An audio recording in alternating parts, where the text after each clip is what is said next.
All right. Good afternoon, everybody. Thank you for coming today to what I think is going to be a spectacular talk and the best use of time by any people at Harvard during this particular hour. So we have with us today Professor Jean-Pierre Filiu, who is an historian, an Arabist, and a former diplomat, and he is a professor of Middle East Studies at Sciences Po, the Paris School of International Affairs. He's had a variety of visiting professorships at top American universities, including Columbia and Georgetown. But prior to becoming a professor, he had a very long and distinguished career as a diplomat for almost 20 years. He was deputy chief of mission in such boring places as Damascus and Tunis. And he's also been an advisor to the Prime Minister of France, to the Minister of Defense, and to the Minister of the Interior. He's author of a large number of books and articles, including a 2011 book called Apocalypse in Islam, which was published by the University of California Press and won a very distinguished prize by the French History Convention. He's the author of a new book, Arab Revolution, 10 Lessons from the Democratic Uprising, that was published by Oxford University Press, which I encourage everybody to get.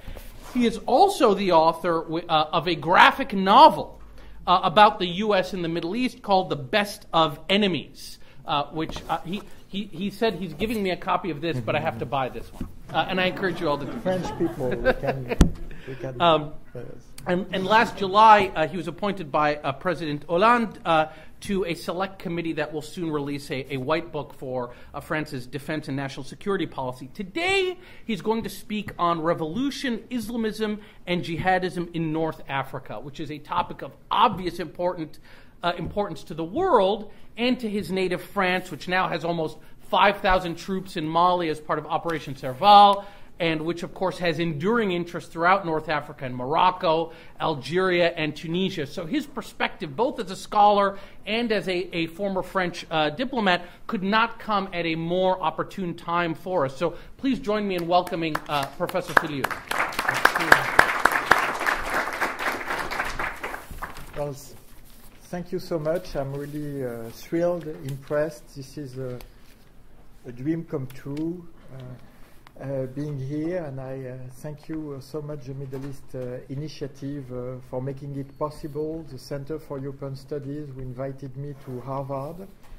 So what I will try today, briefly, is basically setting the stage and dropping few ideas on a topic that is very much a topic of the future, a story that is only developing in front of our eyes, and nobody, and certainly no historian like me, has a clue about what will be the final development. So let's, of course, be humble, and let, for me, as a French, be even more humble at Harvard, and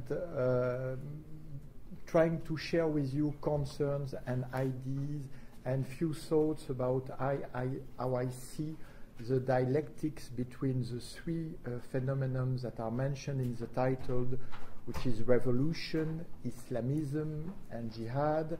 Very often they are associated, mixed, confused, which make it even more complicated for people to grasp what is only the beginning of a long-term historical upheaval. And I limited my talk, of course, to North Africa, which, in the sense of the Arab Maghreb Union, UMA, which is Algeria, Morocco, Tunisia, Libya, and Mauritania, because I wouldn't dare to tackle Egypt next to professor, but also taking into consideration that Mali, for obvious reason, is now fully part of the jihadi, counter-jihadi dynamics, but I insist, out of the revolutionary scope. So if I could just come back few years in the past, the first wave of democratization on the African continent coincided, and there's no hazard about it, with the fall of the Berlin Wall. At that time, I was at the policy planning staff, and I wrote a note to my minister called the Arabs orphans of the perestroika, because the Soviet model was so important, was so pervasive among the authoritarian regimes in the Arab world, whether pro-Western or pro-Soviet. That's not a question of Cold War orientation. That was a question of how do you treat your own people, which was basically by the gun or by the knut, or call it whatever. So this first wave also hit the African continent, except on the African continent it was a success. I don't want to go into that because that is far beyond my limited capabilities. But Mali at that time was one of the good pupils, if I may say, of the democratic class, with his ATT president that accepted the democratic rules. Meanwhile, in the Arab world, we had, of course, the first three elections in Jordan on the very day of the fall of the Berlin Wall, but I won't tackle the Middle East. But in Algeria, you had the first shock that ultimately undermined the one-party system in Algeria of the National Liberation Front, FLN, Front Libération Nationale. So that was the first wave that was aborted, mainly because of what happened in Algeria, for many reasons.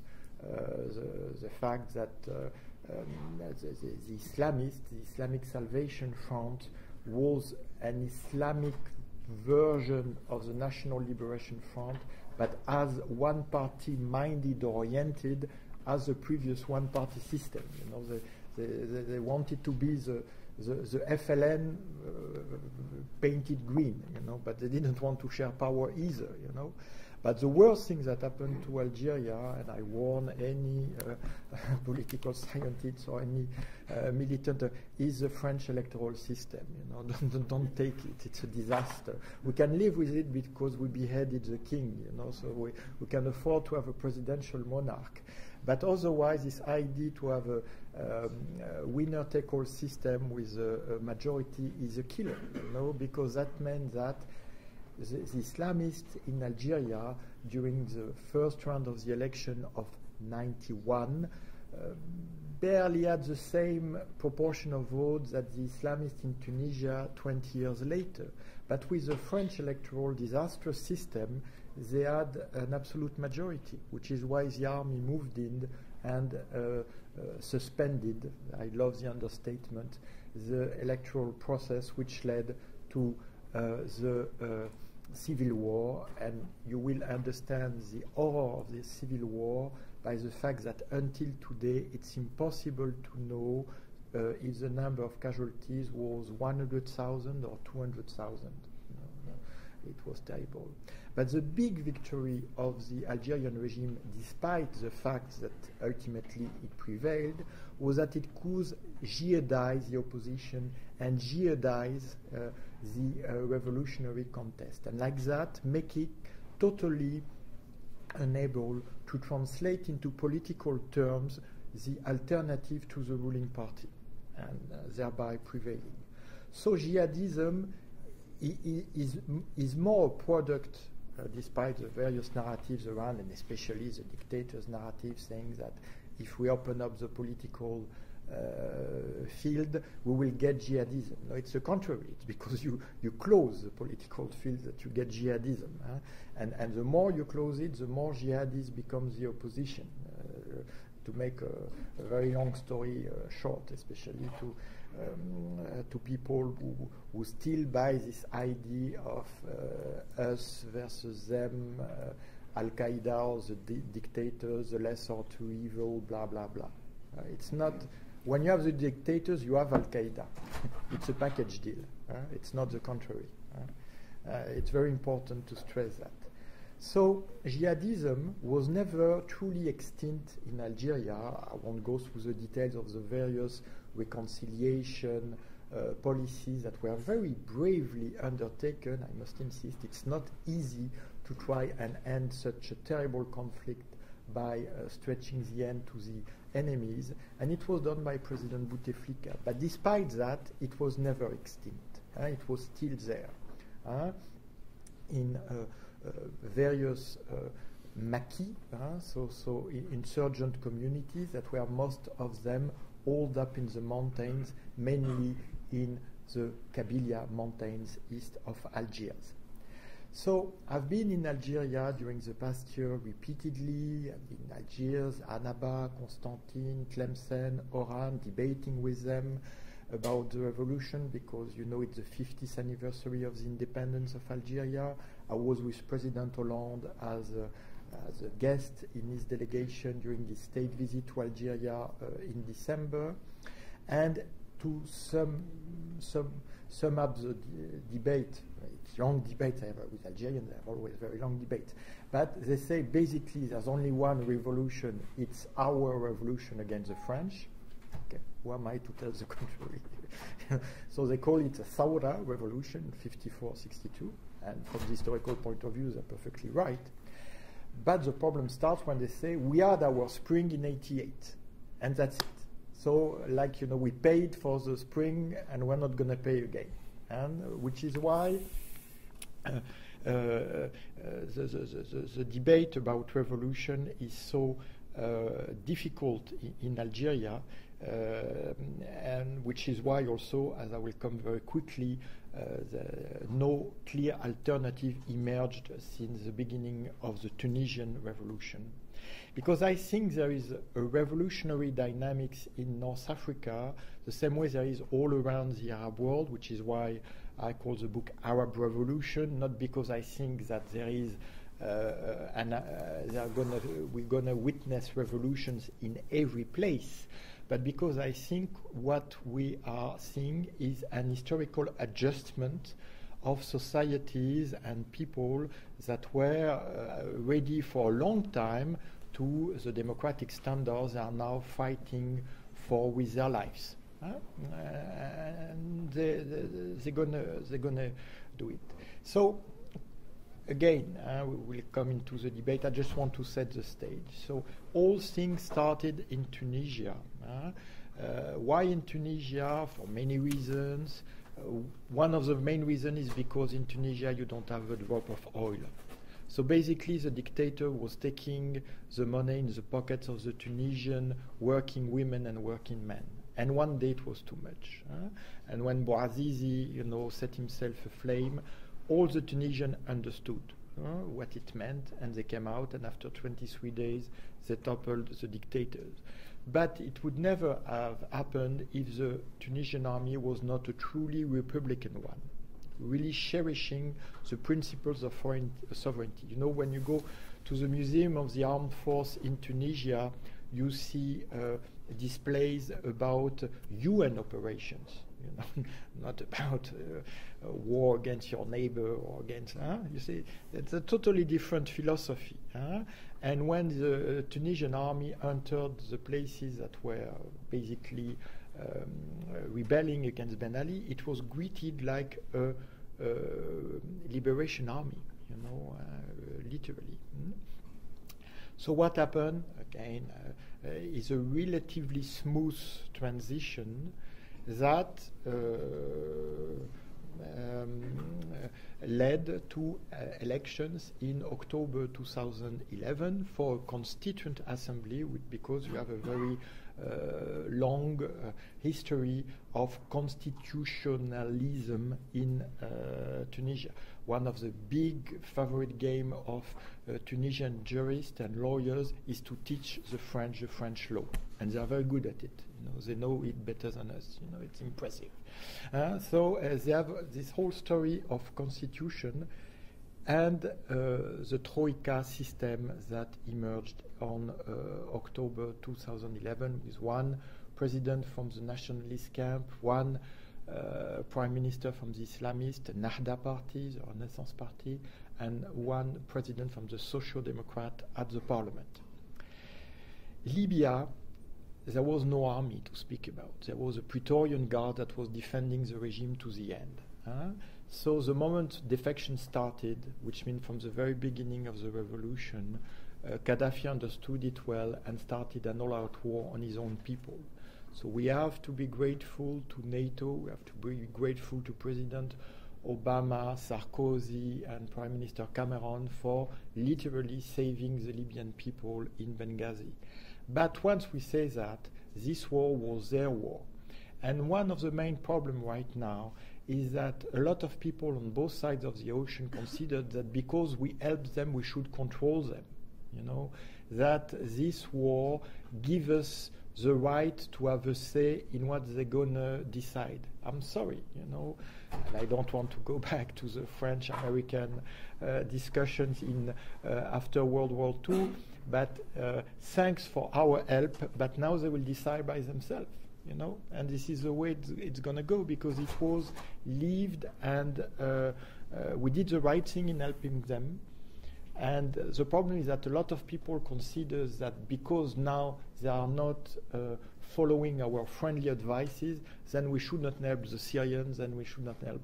No, you know, those people are really freedom fighters. They are not stooges, you know. They are doing revolution. And one should accept this fact and be a little bit humble when it comes to the outcome. It's not because it's not planned the way it was designed here or there that we have to be ashamed of it. On the contrary. And in both countries, you see in Libya and in Tunisia, you had the amount of violence was far more limited, but the main dynamics is about real independence. The idea is in Tunisia to found the Second Republic. You know, it's really to come back to the historical legacy of the independence dream and try to erase what the dictators left in between to really give back power to the people the way it was intended at the independence. You know, Bourguiba is pretty positively assessed from the outside. I will just say two figures. 300 Tunisians lost their life in the fight against the French colonialists. The same year, 3,000 Tunisians were killed by inter-party fights between the Bourguiba supporters and his rivals. So, you know, it's always the narrative of the ruler who prevails, but as a historian, it is impressive to see how they are claiming back their history. It's obvious in Libya, you know, when I realized the revolution was going to win when I saw this flag all over, because it's a complicated flag. It's not easy to sew it, and suddenly it was all over from Zawiya to Tobruk, and it was the flag of the independence, the flag that existed until '69, until Gaddafi took over. So in Morocco, it's a different story because you have a state that has a very long existence as a nation state. You have a legitimate monarch with a dynasty that is more than 2 centuries long. He was bright enough to anticipate the protest by proponing a new constitution with a real independent commission that drafted it. And you in Morocco, Islamists are divided between pro-monarchy Islamists who sit at the parliament, who have been sitting at the parliament for a while, the Party for Justice and Development, and the Republican Islamist, if I may say, Al-Adl wal-Ihsan, you know, justice and benevolence. And ultimately, the pro-king Islamist got the premier ministership. which divided even more the protest movement, the 20th of February movement, especially between secular and Islamist. And I may insist on the fact that everywhere, which is why, of course, that could be the case about Egypt, everywhere nationalist or secular or progressive and Islamist are divided in the protest movement is doomed. For the protest movement to reach the victory, you have to have national unity between those various constituencies. And one of the main, of course, achievement of the dictators is to try and divide and rule, which, of course, never was better achieved than in Algeria because of the legacy of the civil war. So you don't have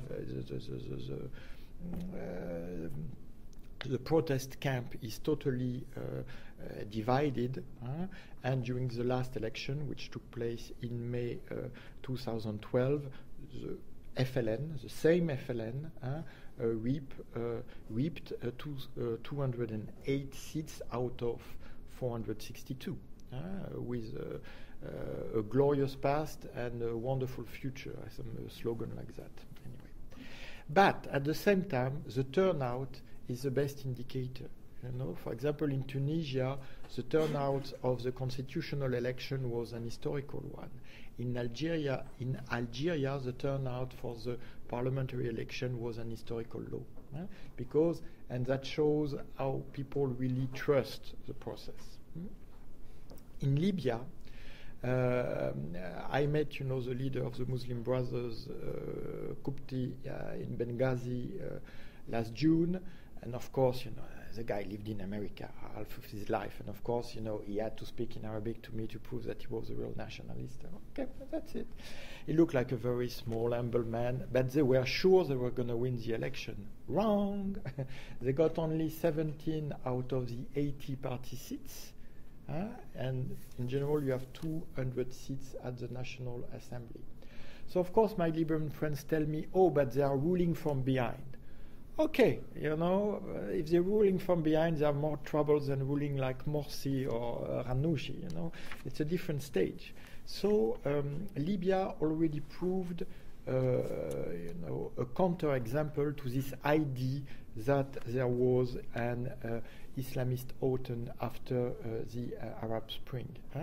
I will just mention Mauritania, which is a complex issue, where the local Islamists are legal, the Tawassul, since 2007, when they were part of the government in 2008, went to the opposition 3 years later, and only have 5 MPs out of 81, but their power is much stronger than that.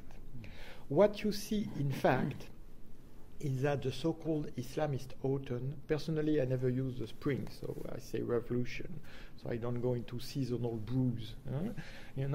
It's very contrasted and very weak. And in fact, while we're sitting here, I think the Islamists know pretty well how weak they are and how they're sitting on quicksand and how they could lose very quickly what they have achieved immediately after the revolution. So in fact, you see them everywhere betting on the next stage and already preparing the next round, while we are, often commenting what is happening on a day-to-day basis. In Morocco, it's clear. They know they have no elections for 3 years' time, so they keep a low profile towards the king. They want to show they are nice, that they want that there are no troublemakers, that they want to restore public orders, that they are a legitimate governing body. But their main threat for them is that the king is smarter than them, you have the system of Mazen in Morocco, which is immemorial, and the Mazen has always the last word, And when you get Mazenized, like the socialists were before, then it's over, because the people will turn against you, and they will still love the king. You cannot win in that game. They may be in that position, they may be smarter than that, I don't know. What is sure is that you have a lot of uncertainties left by the death of the founder of the other Islamist group, Sheikh Yassin, so nothing to do with Hamas, it's Abdeslam Yassin, of Adel Walersen, and this group was certainly Republican, but it was a one-man show, and they don't know what to do now that is gone. A part is ready to cooperate with the throne, a part is, we don't know. So there is a big uncertainty on the Islamist front in Morocco without revolution. In Tunisia is not the big surprise, but the big surprise is how fast the process is going. Because I wrote in that book a few months ago, Islamists must choose that they must decide between being more national or being more ideological. And now it's very clear in Tunisia. You have the party leader who is Rachid Ghannouchi, who is really sticking to the party line, while the former prime minister, Hamadi Jebali, proposed technocrats cabinet and was disavowed by his own party and had to leave the government because of that, to be replaced by the former Minister of Interior, who is now supposed to make a cabinet, but nobody wants to join him, and it's not sure he's going to get the majority required, because there was basically a breach of faith. The Tunisians in October 2011, they didn't vote for Ennahda to be in power. They voted for Ennahda to be 1/3 of an assembly that would draft a constitution in a year. And now the last big rallies by Ennahda were Ennahda a pillar of power. That was not the issue. The people didn't vote. It was not a parliamentary election. It was a constitutional election. So I think they will pay very heavily the price of really hijacking the will of the people. And fortunately today we can now have electoral data. Before it was meaningless, Egypt was 1% participation. In Tunisia, voting meant you go to the one-party office giving your electoral card and claiming it back the day after the election. But now you can see it's all different, and you can see literally everywhere the Islamist vote is melting. Because the social issues are the toughest one, and the Islamists don't have a clue of what to say about social issues. So they played dirty. I say it very plainly, and I said in Tunisia, they played dirty, trying to monopolize the state instead of pushing for the constitution. While Jebali's proposal was to have a technocrat committee to draft the constitution and the electoral law in 3 months, which is doable, and then to have general elections, and we see if Ennahda wins. And I'm sure they won't, but that's my educated guess or uneducated guess. So that's for the Islamists and the revolution. So the jihadis, where are they? Well, in the beginning they were totally lost, because nothing had happened according to the plan. People went to the streets speaking about freedoms, speaking about elections. It was not a minority group. It was not armed. It was not pro-Western, but it was adhering to universal values. So they were lost. So you have 2 ways to get out of this loss. One is to adapt to the new situation, and I met a lot of reformed jihadis, and they are truly reformed jihadis. Believe me, I'm not naive about that. They consider that, the ballot box is the only way, and they will stick to it. And then you have people who are ardent jihadis, who consider that the only way out of this, how do they put it,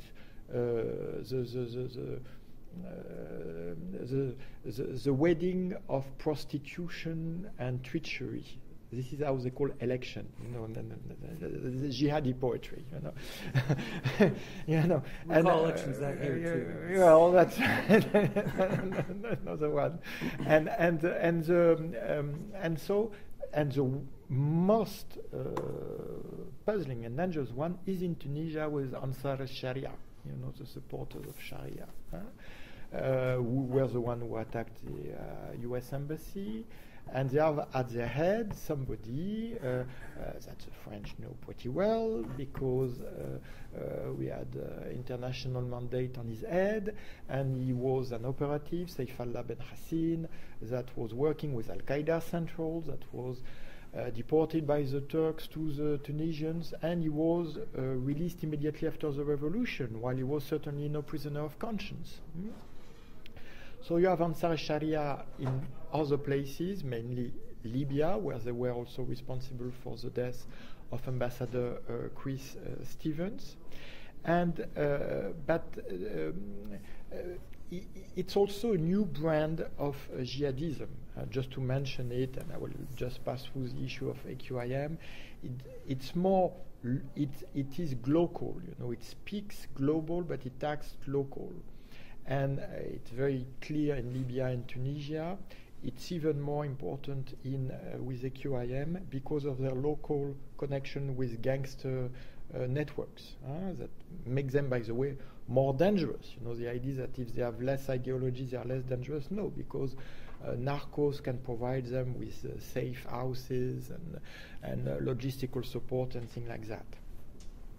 So the problem is that even today, I say that in France, no worry about that, because Mali. Jihadism is not the central issue, but we tend to focus on it for legitimate security concerns. So jihadism should be, on the contrary, a wake-up call for the fact that we didn't help enough the democratic transition to go through in a more forceful way, with a very, in a very proactive manner. I still believe revolution is the best antidote to jihadism. I said in the beginning we could discuss that. And what we will see everywhere is that Islamism is caught, between two alternatives. The one is going with the revolutionary democratic trend, but at the same time losing its specificity of a party that is literally a Leninist party, totally undemocratic inside. We had that with the French Communist Party in France. You have to imagine that the French Communist Party only abandoned the dictatorship of the proletariat in 1977. That means that people were campaigning up to 1977, saying we're going to establish the dictatorship of the proletariat.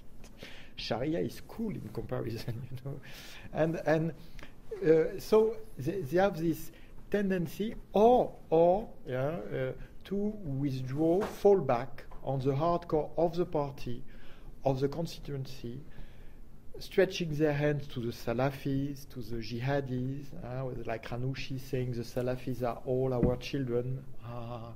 What kind of brats, very naughty children. So you have a problem of internal structure of the. I'm not talking about have they converted to democracy or not. I'm not their confessor. I'm not interested, by the way, to know their inner thoughts. What I want to see is the way they act. And the way they act so far is pretty confusing, not because they have double standard, not because they have hidden agenda, but because they haven't chosen yet. And it's a very difficult choice, because you can't have your cake and eat it. Either you go to the constitutional way, and then that means that you lose your specificity, or you keep, the backbone of your Islamist, and of course in North Africa, anti-French core discourse, and then, you're obviously not working for public order and social peace. You see that clearly now in Nahda with the tension between Ranouchi's global ambition and Jebali technical. Now the most popular character in Tunisia is Jebali. He has 75% of the Tunisian behind him. They love him because he puts the national interest on top of the party interest, which is, I think, the key of the revolution. Any force that will be able to prove that that it defends consistently the national interest and achieve some, even limited gains in that regard will win the revolution game. I'm totally convinced about that. But we are focused here on jihadis. Now, every time I got a phone call about jihadis, I would get $1. I would be, wow, jihadis. And very often it's not jihadis. This revolution is very puzzling because it's very anti-authoritarian. And I have trouble to explain in France, but I won't have in America, that very often gun culture is connected with anti-authoritarianism, libertarianism. Well, you got the point. State is bad, my gun is good, this is my freedom, thing like that. But it is the truth, and it's much more about that, for example, in Libya, than about separatism. Separatism is nearly dead in Libya. The problem is that federal government, so what about Tripoli? Well, you replace DC by Tripoli, and you hear that every day, except this is post-revolutionary Libya. Militias haven't been disarmed, but they don't want to get away. They don't want to break away from the state. No, they want the state to give more to the Fezzan, to Cyrenaic, and things like that. So you have very complex dialectics between those factors that often, from the outside, we try to summarize to a one-dimensional causality relationship, which is wrong. You don't push it and have it there. It's more complex than that. And on the top of it, it's only the beginning. So I hope you find it good news. Personally, I think it's a good news that the Arab Revolution is only beginning, and I hope those few remarks have helped us to grasp what is going on. Thank you. Thank you.